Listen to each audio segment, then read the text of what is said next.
This word integrity, it's a word that people use a lot. They talk about it. But do we really understand what it means and what it means to other people and what it means for us and how to live a life with integrity? Integrity, it means you have good character. You're consistent, you're loyal. It means being the same inside and out. It means living the same values no matter what the cost of those values will bring you. C.S. Lewis says it this way. He says, integrity is doing the right thing even when nobody else is watching. And that is a quote, that is a definition that people use, that I've used, that we look at. Like, yes, integrity is something you do when you're all alone and you're willing to make the right choices, even when no one will know that you're making those choices. But I believe true godly integrity has a little bit more to it. It's a little bit different than what you're doing when no one is watching. Integrity, in my opinion, is doing the right thing even when everybody else isn't. True godly integrity is standing up for what is right, doing the right thing, following God in the hardest moments, even when nobody else around you, even if you're the only one who stands up and says, I'm going to do this. That takes a lot of courage, a lot of character, and a lot of integrity. And one of the best pictures of that kind of godly integrity we see in the life of Daniel. Daniel lived an amazing life, and rightfully so. When we look at Daniel, we look for integrity and we look at those things. Because Daniel, an 80-year-old man, staring down the lion's den, willing to take a stand for what was right. You know, the first thing everybody thinks of is, when they think of Daniel, they think of the lion's den, right? And what an incredible story of a man, this 80-year-old man, following God and doing the right thing, even though it's hard. In verse 4 of chapter 6, we see that Daniel has lived such an incredible life of integrity that the king is going to put him in charge of everything in the kingdom. But not everybody likes that. Because, let's face it, if you put the honest people in charge, the dishonest people, they're not going to like that very much. They're not going to be able to get away with the things that they used to be able to get away with. And so that's what's happened to Daniel here. In verse 4, it says, the administrators and satraps tried to find grounds for charges against Daniel in his conduct of government affairs. But they were unable to do so. So they could find no corruption in him because he was trustworthy, neither corrupt nor negligent. Finally, these men said, we will never find any basis for charges against this man Daniel unless it has something to do with the law of his God. So these administrators and satraps went as a group to the kings and said, may King Darius live forever. The royal administrators, prefects, satraps, administrators, and governors have all agreed that the king should issue an edict and enforce the decree that everyone who prays to any god or human being during the next 30 days, except you, your majesty, shall be thrown into the lion's den. So these men, they didn't want Daniel to be in charge because Daniel had integrity about him. Daniel could be trusted. Daniel did the right things even when it was hard. And these men, they were sneaky. They wanted to get away with stuff. You know, they were put in charge, and the king didn't pay a lot of attention to them. So I can do whatever I want, you know. But with Daniel in charge, I can't do that. And so they looked and they tried to find something to get Daniel kind of kicked out of that, a chip in his armor, a flaw in his integrity, but they couldn't find it.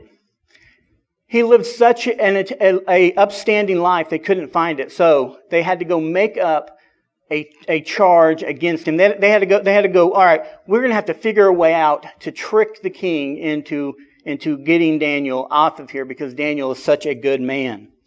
And this left Daniel with a dilemma. It left him with a choice. Is he going to sacrifice his integrity and not pray and not serve God and worship God, or would he stand strong in that integrity and continue and live that God honoring life? That's a question a lot of us have to deal with today. As how am I going to live my life? Am I going to make those hard choices and follow God, or am I going to just follow along with the world because everybody else is? Those are decisions that's a dilemma that we deal with every day. And Daniel here, he helps us to get a grasp on how we should handle this situation. So Daniel's got to answer this question: how am I going to handle this? And either way, these men have won, because if Daniel chooses not to pray, then they've done it. They've tore down his integrity. They put a dark spot on his life. And once you've started down that road, it's a slippery slope until you get to the bottom. Because once you've started down that road of letting your integrity go, of making those choices that I'm going to pick the world over God, it's a matter of time before you do it again and again and again. So they've won if Daniel chooses not to pray. But they also win if Daniel chooses to pray, because they get to send him off to the lion's den and get them out of his life forever. So Daniel stands up and chooses to pray, chooses to go before the lion's den. And in verse 10 it says, when Daniel learned that the decree had been published, he went home to his upstairs room where the window opened towards Jerusalem. 3 times a day he got down on his knees and prayed, giving thanks to his God, just as he had done before. So, with his life on the line, literally life on the line, what does Daniel change about his routine? What does Daniel change about his life? Absolutely nothing. He went home and he prayed. Not out of desperation, not out of, oh my gosh, God, how can you allow this to happen to me? I've been so faithful. No, it was a routine that he had because living life glorifying God was important to him. He said that and it doesn't even say that he went home and begged God for mercy. It said he went home and he praised God. He gave God thanks for everything that he had. He didn't pray out of desperation. He prayed out of a reverence for God because he knew that God was in control and that God could handle things. Daniel ends up getting caught, goes to the lion's den, and God saves him. And it's a beautiful story about a man standing up for God and God rescuing him from that, and the glory of God and how trustworthy God is. It's a beautiful story, a beautiful picture of a man's integrity and a God's perseverance and a God's promise to never leave us and forsake us. But where does integrity truly kind of start? Integrity, it's a lot more than the final battle. It's a lot more than one big stand at the end of your life. It's integrity. Integrity is about how you. It's not about how you end your life. It's not about the big moments where everybody can see. It's about how you get to those moments. It's about the things in between. It's not about the destination. It's about the journey. It says Daniel prayed every day, 3 times a day. He had a journey. He had a life of prayer, prayed up so that whenever that time came, whenever that time of trial, whenever that time of him being scared, being faced with this huge dilemma, he had something to fall back on. And that was his relationship that he had built over years with God. See, it's not about the great moments of victory that makes a man. It's not the great moments of victory that makes the man. It's the years of trials and challenges, faithfulness, friendships, humility, and a life lived honoring God that builds and grows a true godly man or woman of integrity that can take on the lion's den. So where did Daniel's journey start? We meet Daniel, he's 80 years old in this lion's den. Where did his journey begin? How did he get to the point where he was willing and ready to pray 3 times a day, every day? To do that, we jump all the way back to chapter 1 in Daniel. It says, chapter 1, Nebuchadnezzar, king of Babylon, came to Jerusalem and besieged it. And the Lord delivered Jehoiakim, king of Judah, into his hands. See, Daniel was a young man. He was a young teenager living in Jerusalem when Nebuchadnezzar came and besieged Jerusalem and took a bunch of people into captivity. And he brought people into his kingdom, put people in slavery and all these different things. And he just had this brilliant idea. Let's take some of the best and brightest young men from this kingdom, train them, brainwash them into our way of thinking for 3 years, and then we will put them to work in our kingdom. Daniel was one of those young men that they put into this 3-year training program. And in this program, they got treated pretty well. Daniel had it pretty good. They got to eat from the king's table, the king's food, the best of the best, all of these things. But see, Daniel had an issue with that, because Daniel, just because they ate from the king's table, the food from the king's table didn't fit in with the food laws that the Israelites had. In verse 8, it says, Daniel resolved not to defile himself with the royal food and wine, and he asked the chief official for permission to not to deny himself this way, or defile himself this way. So see, the Israelites, they had different food laws that were put down long ago, and Daniel said, hey, this food that you're giving me from the table, it doesn't fit in with my food laws. I'd really rather not eat this, because I want to glorify my God. I want to stay pure. I want to stay clean and holy for Him. And Daniel didn't want to break this law. And you're probably thinking the same thing most people think when they hear this. It's just food, right? It's just food. What's the deal? It's just food. No one's going to care about food, right? What's food really going to do? How is that really going to hurt anything if you just eat food? But see, the thing is, it's not about the food. It's about integrity. It's about the kind of man Daniel wanted to become.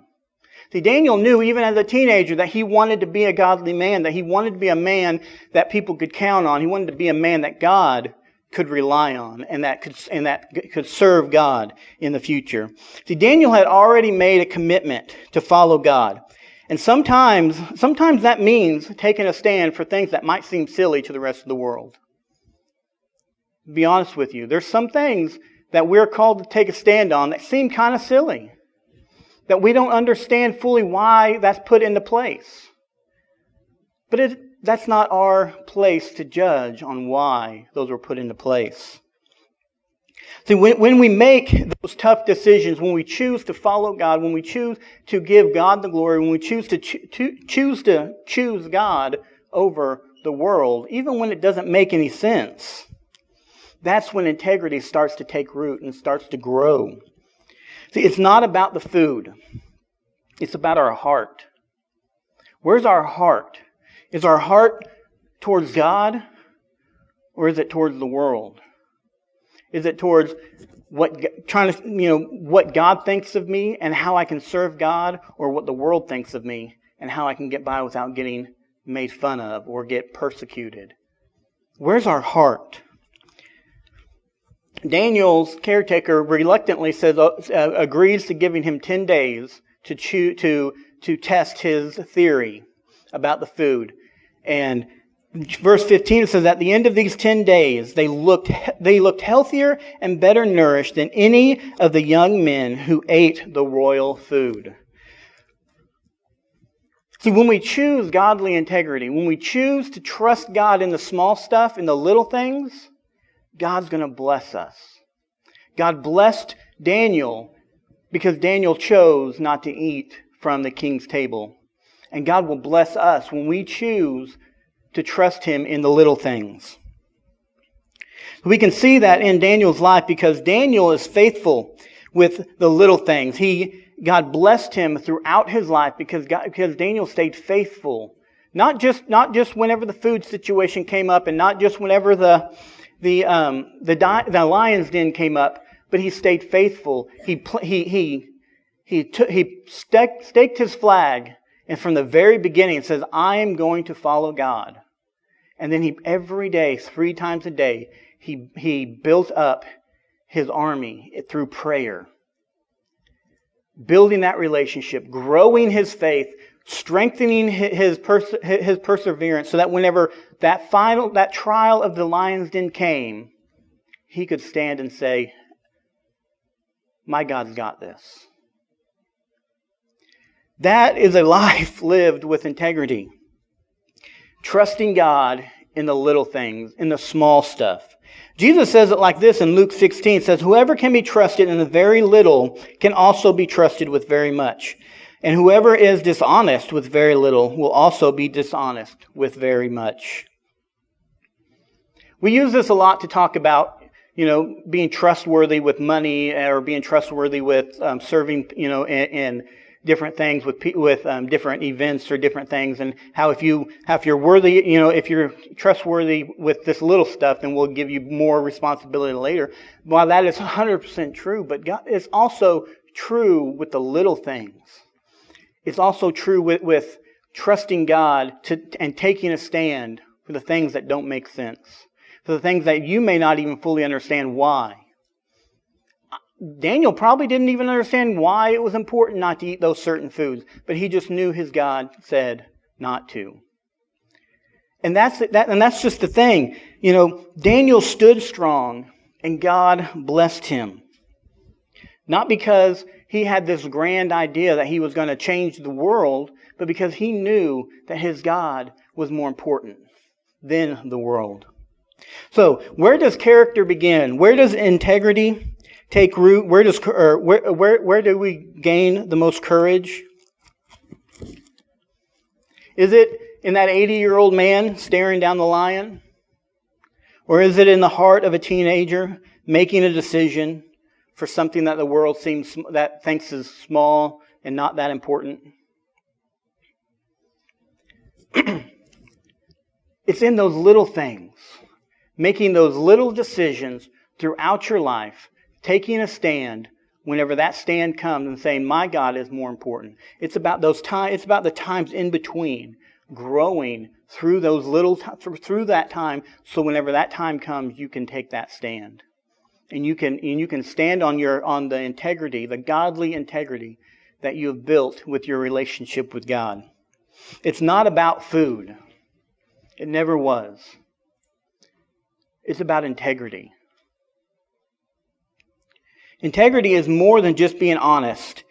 It's what everybody wants. It's what everybody looks for. People want integrity. That's what they desire to have in their life. The CEO, Warren Buffett, said this about integrity. Says, "In looking for people to hire, look for 3 qualities: integrity, intelligence, and energy. And if they don't have the first one, the other 2 will kill you." And that is such a true statement. Because it doesn't matter how qualified you are, doesn't matter how strong you are, doesn't matter how good you are at a job or at this thing. If you don't have the integrity to do the right thing, all the other stuff is pointless. If you can ask anybody what they look for in a friend. They're not, they're going to tell you that they want people who are honest, people who are real, people they can count on. They may not use the word, but what they're saying is they want somebody with integrity. Because that's what matters, is true godly integrity. Integrity is doing the right thing, even when nobody else is. Even even when the situation may cost you everything. That's true godly integrity. So how is your integrity? Where is your integrity at? Whenever you're faced with a dilemma like Daniel, how are you going to handle that? How are you going? Where are you prayed up? Is your relationship with God strong enough to withstand a lion's den? You know, I don't know what dilemmas you're going to come across, but everybody comes across a Daniel dilemma in their life. Keep to yourself. Mind your own business. Stay away from people, or pray with that person who's hurting. I'll be honest with you. Sometimes I struggle with this one because I am a keep to myself person. I am kind of, I'm a sidelines kind of guy. But sometimes we have to step out of our comfort zone and go and do that, and go and pray for that person who needs prayer, who needs someone who maybe just sit there and listen to that person. Maybe you're going to come a dilemma of whether to tell a lie. It's just a little white lie. Or are you going to stand trustworthy and truthful? Are you going to be that person that people can say, no, this person never lies. This person I can listen to, I can count on. Maybe it's cheating. Cheating at work, cheating at home, cheating on different things, or being the kind of person who is honest, someone that people can count on. Someone said it like this. I don't remember who I heard it from, but live the kind of life that whenever somebody says something bad about you, nobody believes it. Maybe it's a dilemma like talking about someone behind their back, gossiping, whispering, like, I can't believe they wore that today. Or is it keeping your word, being uplifting, being positive, building people up? I don't know what your dilemma is. Maybe your dilemma is a lot smaller and a lot meaningless as far as the world is concerned, or maybe it's a lot bigger. I don't know what kind of dilemma that you have in your life, but I can promise you that you can't take that dilemma on without God on your side. Daniel prayed 3 times a day, and it started when he was a teenager, probably even before, building that relationship, building that strength, building that courage to take a stand for what was right. And that's what it's going to take for us to have that kind of godly integrity, that godly character, is a life lived glorifying God in everything that we do, every moment of our lives, when no one is around and when everybody is around. Whenever everybody's saying, hey, it's okay to do this. The government might tell you it's okay. Your favorite celebrity might say, hey, this is how you need to live. But is that really the scale that we should be judging our life on? What the government, what the celebrities tell us is okay? God wrote a book a long time ago that has the perfect scale that we should be judging our life on. Because the world changes every other day, if you haven't noticed. 20 years ago, our morals were a lot different than they are now. 50 years ago, they were a lot different than they were 20 years ago, and they are now. The world is constantly changing. But the one thing that never changes is what God says. God's Word. God never changes. So when we judge our life choices on what the world tells us, you're always in flux. Always wondering what you're going to do. Never knowing what's right. Whenever I was in school, I used to have ripped up jeans because I was a crazy boy that used to slide down the hills in the backyard. And I got made fun of because I had holes in my jeans. Now, you get made fun of if you don't have holes in your jeans when you're in school. The world is always changing. But God never does. You can always count on what God says today, He's going to say tomorrow and 30 years from now. So where are we judging our life choices at? Where are we building our foundation on? Something that's always in flux or something that stands strong? I think there's a scripture verse talking about that. Building your life on the sand, building your life on the rock. Jesus is our rock. God is our rock. His word is our rock that never changes. That is where our integrity should be built on. That is what our life should be built on. Guys, it's never about food. It may seem like it's just some little decision that's not that important. It's about the direction of our heart. Where is the direction of our heart? Man, what man says is okay, or what God says is okay? Where's our heart? Who are we living to serve? Because you live to serve somebody. As independent as we think we are serving somebody. God or the world. So how are you going to take a stand? How are you going to take on a Daniel-sized dilemma? Following God or following the world? It's never too late to start building your foundation and building your relationship with God, strengthening it. It's never too late until it's too late. So I encourage you, if you haven't, start today. Build that relationship with God. So whenever that time comes, you can stand up and say, my God says no, it's not okay. Or you can stand up and say, I don't care what you do to me, my God will take care of it. Where is your heart?